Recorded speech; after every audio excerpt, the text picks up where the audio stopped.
إخواني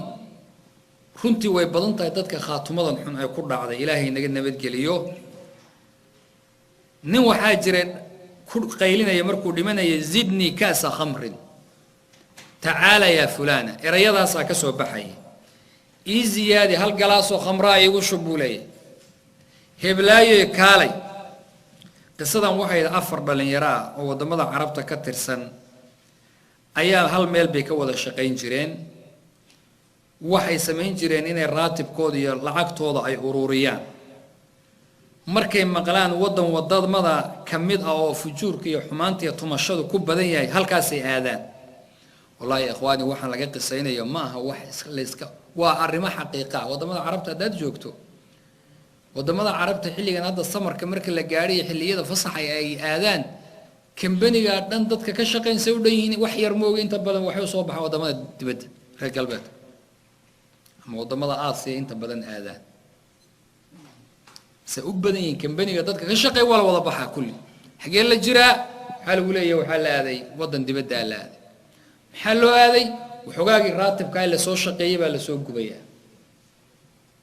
qaar kamid ah in Ethiopia aadaan oo carabta kuwa ka tagay Sacuudiga iyagoo Ethiopia sabab ay aadaan iyo halkaas tumasho u tagaan yani qayba meel bay u dhaqaajisaa markii fasax la gaaro afartan wiil way isla shaqeynayeen marka wadankan ay soo aadeen balad markay maqlaan ba way aadaan marka waxa dhacay jaa waqtu rihla xilliga la bixi lahaa baa la gaaray diyaaradii bay soo raaceen daayiradoodii waxay soo aadeen meeshay rabeen hal asbuuc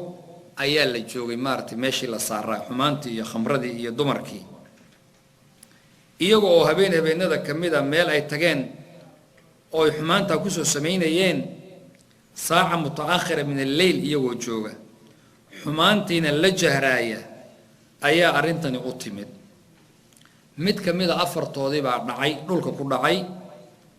way fiiriyeen hadii la fiiriyo loo soo kala cararay loogu yeeray ambulance iyo wixii ninkii waxay ku yiraahdeen niyo laa ilaaha illa allah dheh iyagii baa la socda laa ilaaha illa allah laa ilaaha illa allah fayaruddu shaab iyaadan billahi wuxuu ku jawaabayaa wiilkii markii la lahaa laa ilaaha illa allah dheh wuxuu leeyahay ilayka anni zidni kaasan min khamr يو إسكا كيدايا هل جلاسو خمرة إيزيادية هل جلاسو خمرة يسيولي تعال يا فلان هبلايا كالي بولي ثم فاضت روحه وهو على تلك الحالة السيئة سو صدا كجري نفط كبح لي نسأل الله السلامة والعافية إلهي بوحن ودي سنين أن بتقليو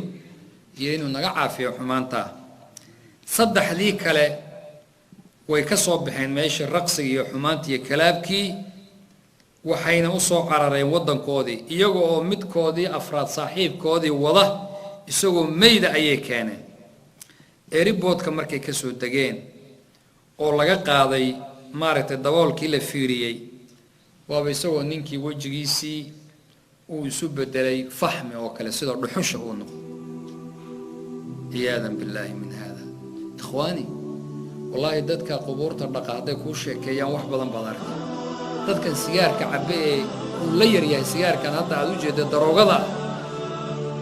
dadka cab markii naftu ka baxdo saade naftu uga baxdo ayaa qofka calooshiisa wixii ku jiray oo sigaarkii oo sidiisii aba soo baxay oo urkiisa aad u joogi karin ba ka socon dadka dhaqaaya qaar badan waxay ku dhahayaan waa dhaqi kari weyn waxa qofka ka socdo qurunka wasakda